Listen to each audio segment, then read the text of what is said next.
Allez, si on parlait de l'université grenobloise, enfin unie, de l'avenir de notre métropole et des nouveaux talents de l'agglomération grenobloise. C'est le programme du jour avec Lise Dumazy, la première présidente de l'université Grenoble-Alpes. Bonjour. Bonjour. À côté de vous, Patrick Lévy, le président de la COMU, la structure qui fédère les établissements d'enseignement supérieur et de recherche de toute l'académie grenobloise. Bonjour Patrick. Bonjour. Et puis un autre universitaire, décidément sur ce plateau, Romain Lajarge, enseignant-chercheur en aménagement des territoires et co-auteur de ce livre Grenoble, le Paris de la métropole, sorti il y a quelques jours aux presses universitaires grenobloises. Bonjour à vous. Bonjour. Et cette semaine, c'est également celle de la sortie de la cuvée grenobloise, une compile de 15 artistes de l'agglomération. On finira l'émission avec le groupe Midnight Bloom qui nous a préparé un petit extrait live. Mais donc avant ça, on va s'intéresser à l'actualité de l'université grenobloise, une actualité chargée. C'est pour ça que vous êtes là tous les deux. 3 semaines après sa création, l'université Grenoble-Alpes a obtenu ce week-end le label IDEX. Alors avant d'expliquer en quoi ça consiste, on va revenir avec vous, Lise Dumazy, sur cette fusion attendue depuis longtemps. Depuis le 1er janvier 2016, Joseph Fourier, Pierre Mendès France et Stendhal sont passés aux oubliettes. Place à l'UGA, dont vous êtes la première présidente. Alors l'élection officielle a eu lieu le 7 janvier. Ce sont les étudiants et le personnel de l'université qui choisissent les dirigeants. Alors, pas directement.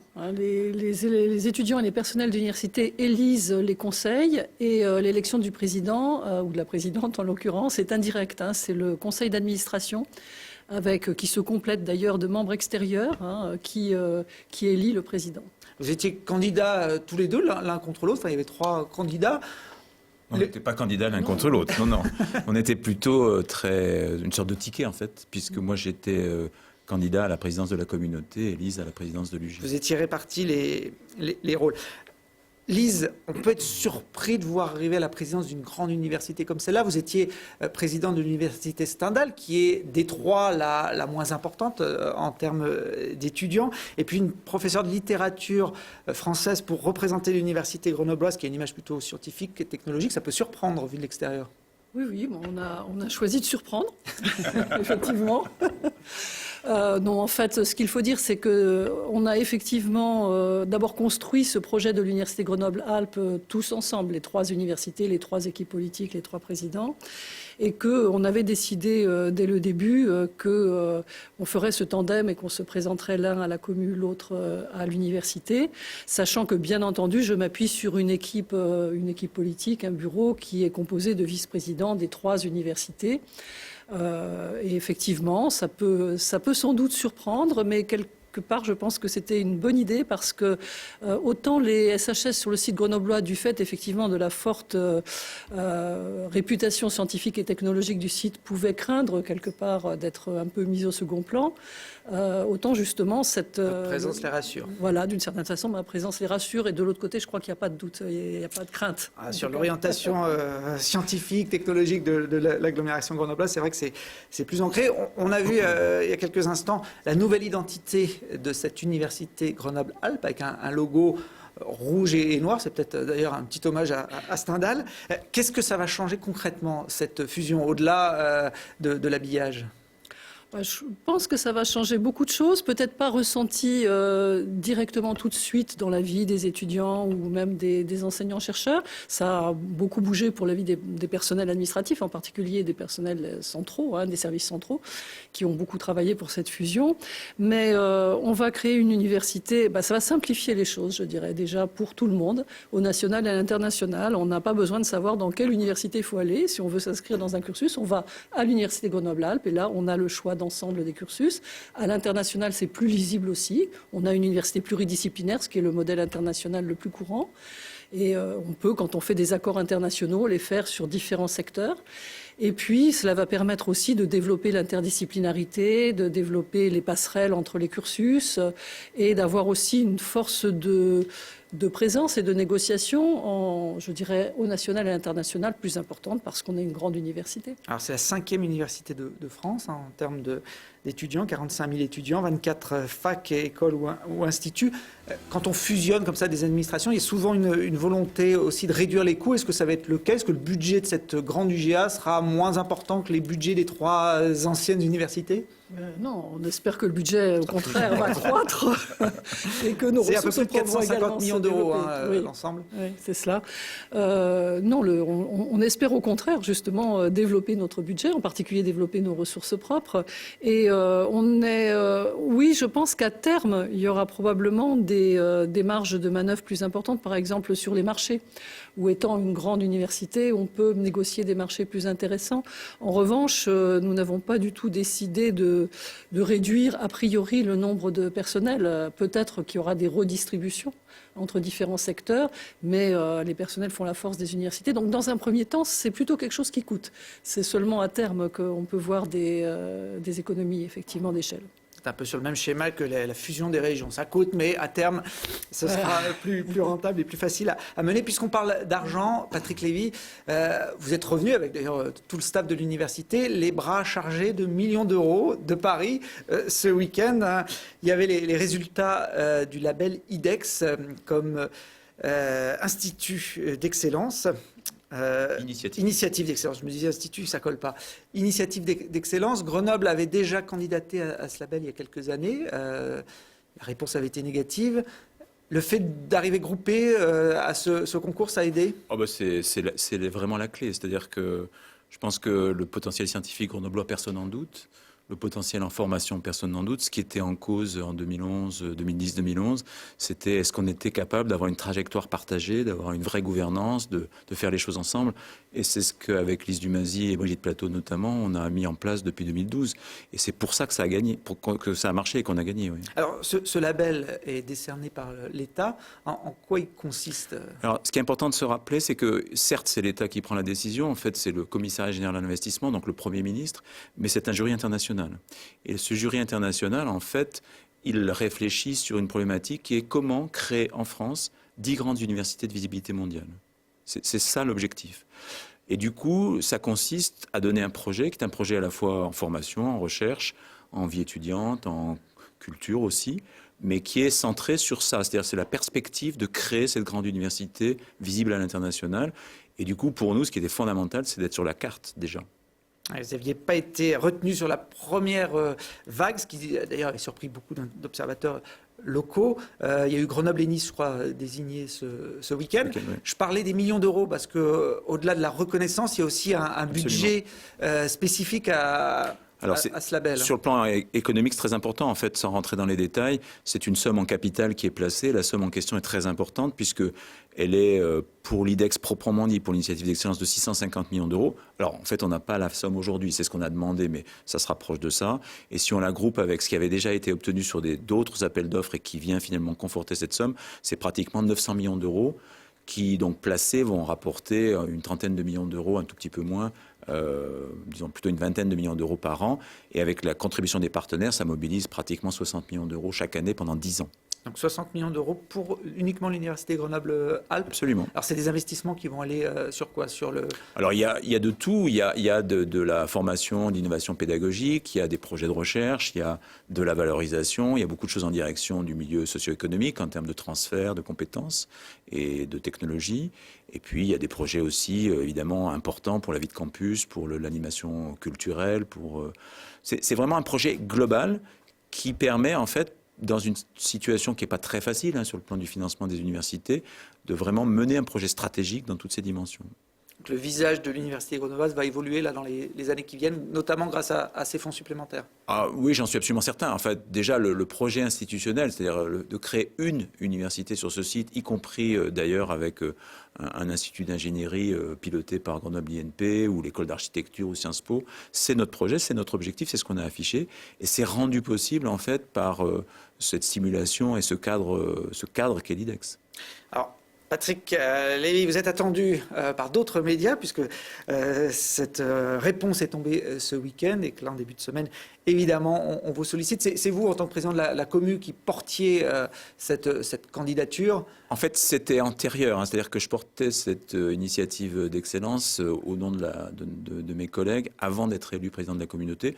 Il se trouve que je vais faire les deux pendant 2 ans, c'est très bien, mais c'est vraiment un travail collectif, c'est-à-dire par exemple, à l'oral, on est arrivé vraiment très bien préparé, je pense, honnêtement, avec Lise Dumazier, avec Brigitte Plateau, et puis avec le président du CNRS, Alain Fuchs, et l'administrateur général du CEA. Et ça aussi, c'était une belle image, en fait, de gens qui sont groupés et qui ont vraiment fait l'unité entre l'université et les organismes de recherche. Bon, c'est bien qu'il n'y ait pas que les étudiants qui passent comme ça des grands oraux. Absolument. Également les C'était stressant, oui, c'était assez stressant. Se remettre dans le bain et ouais, ça peut leur permettre d'apprendre les choses différemment. Absolument. Bon, félicitations. En tout cas, je vous laisse filer pour pas que vous soyez en retard sur vos autres obligations. Et puis, on va enchaîner avec Romain Lajarge, que vous connaissez également tous les deux, puisqu'il est enseignant-chercheur en géographie, en aménagement des territoires. Romain, sur le campus, co-auteur, je le disais, de ce livre, Grenoble et le Paris de la métropole. Alors, c'est un livre édité aux presses universitaires grenobloises. C'est un travail collectif, ce livre. Oui, il faut dire effectivement une direction d'ouvrage avec 17 chapitres, donc au moins autant d'auteurs, et avec un travail de composition sur les arguments de ce qu'il faut dire à propos de la métropole naissante, avec des jolis parallèles avec ce que l'université est en train de faire. Hein. Donc il y a un peu dans des histoires de fusion. En matière de budget, c'est assez comparable. Et puis en matière d'enjeux à la fois stratégiques et politiques, c'est assez comparable aussi. Alors l'université Grenoble a quelques semaines d'existence. La métropole Grenoble un peu plus. On a fêté les 1 an le 1er janvier 2016. Avec le 1 an de recul, votre livre fait quoi? Fait un état des lieux, essaye de donner des perspectives de développement pour les années à venir?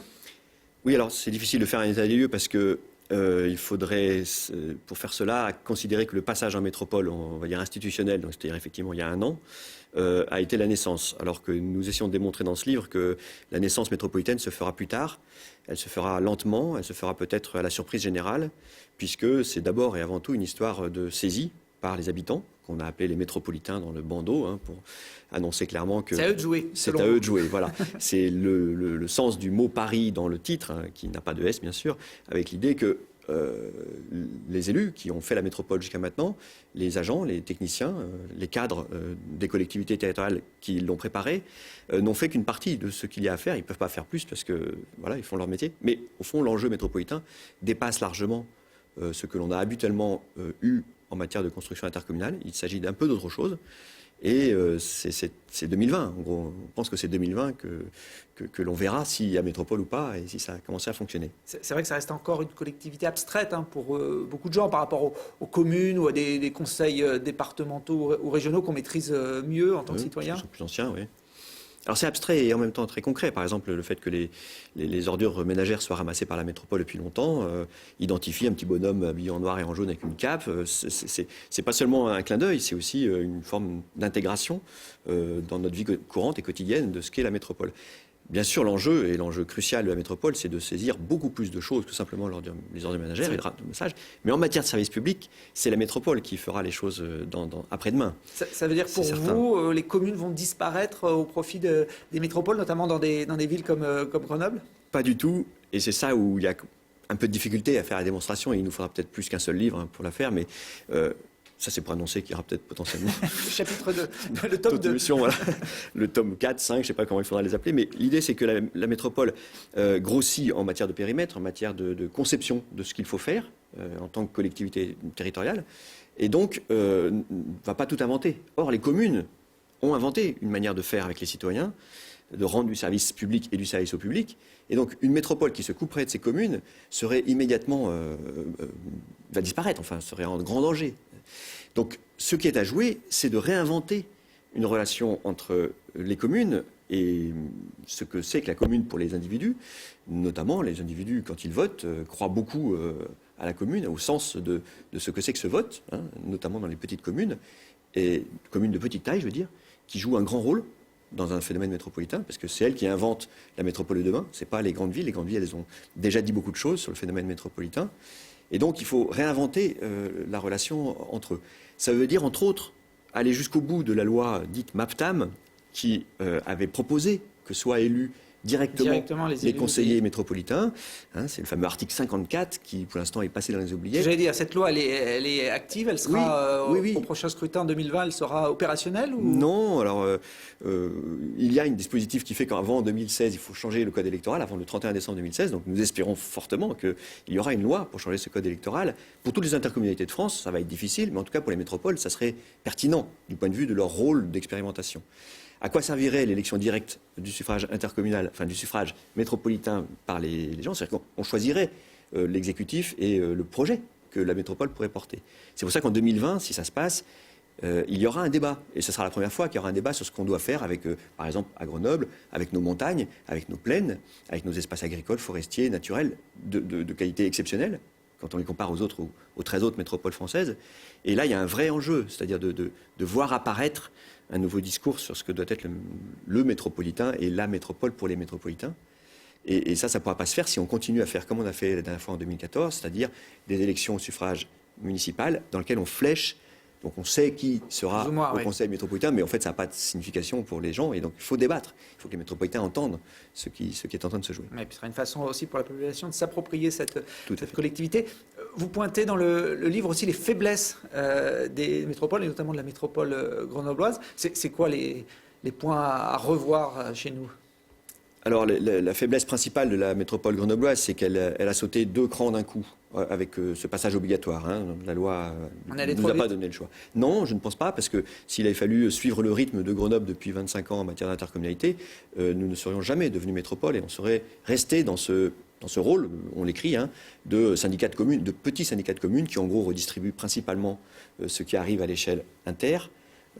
Donc en gros, il n'y a vraiment que de l'inter, il n'y a pas du méta, il n'y a rien qui se passe à l'échelle méta, et ça c'est embêtant. Donc là on est obligé d'aller vite, il y a 2 solutions, c'est ou alors on va au rythme qui est en train de s'imposer à nous, Grenoblois, et alors ça marche, ou alors on reviendra en arrière, et là ça sera vraiment la catastrophe, y compris pour tous les secteurs, économiquement, l'université et l'ensemble de ce qui est l'espace habitable en fait. En gros, Grenoble est considéré comme un endroit où quelque chose se joue, voilà, c'est habitable, c'est assez agréable de vivre sur Grenoble, dans son grand périmètre, et ça pourrait se déconstruire très vite. Voilà. Donc on n'a pas le choix, il faut croire en la métropole et c'est aux métropolitains de jouer dans les années à venir. Merci Romain Lajarge, le pari de la métropole, donc aux presses universitaires grenobloises. On va terminer, je vous l'ai dit, en musique, le temps que Midnight Bloom se mette en place sur ce plateau. Je vais revenir quelques instants avec Lise Dumazy sur une actualité qui concerne beaucoup de jeunes lycéens. Mardi, ils auront accès à l'ensemble de l'université grenobloise. Ça s'appelle la journée du lycéen. Tout à fait. Donc la journée du lycéen se déroule de 9h à 16h sur les campus universitaires de Saint-Martin-d'Air à Grenoble et du Bourget-du-Lac en Savoie. C'est un événement qui est organisé chaque année par les services d'information et d'orientation de nos universités, qui implique beaucoup d'étudiants, beaucoup d'enseignants, enseignants-chercheurs de nos universités, qui sont là pour accueillir les lycéens, en général autour de 10 000 lycéens sur les deux sites, et qui peuvent s'informer sur les filières, qui peuvent rencontrer, échanger avec les étudiants et les enseignants, suivre des cours, assister à des cours de licence et découvrir la vie étudiante sur les campus. Il y a des visites de locaux qui sont guidées, par exemple les visites des grandes bibliothèques universitaires. Et donc c'est vraiment un événement qui leur permet, je dirais, d'affiner leur choix au moment où, effectivement, ils vont devoir les mettre sur le forum post-bac, sur l'APB. Surtout que maintenant, avec cette grande université, les choix existaient, mais ils sont maintenant dans le même ensemble. Et il faut effectivement, quand on est un jeune futur étudiant, ne pas se tromper de filière pour ne pas perdre son temps. Voilà. Merci, en tout cas, d'être venus tous les deux sur ce plateau.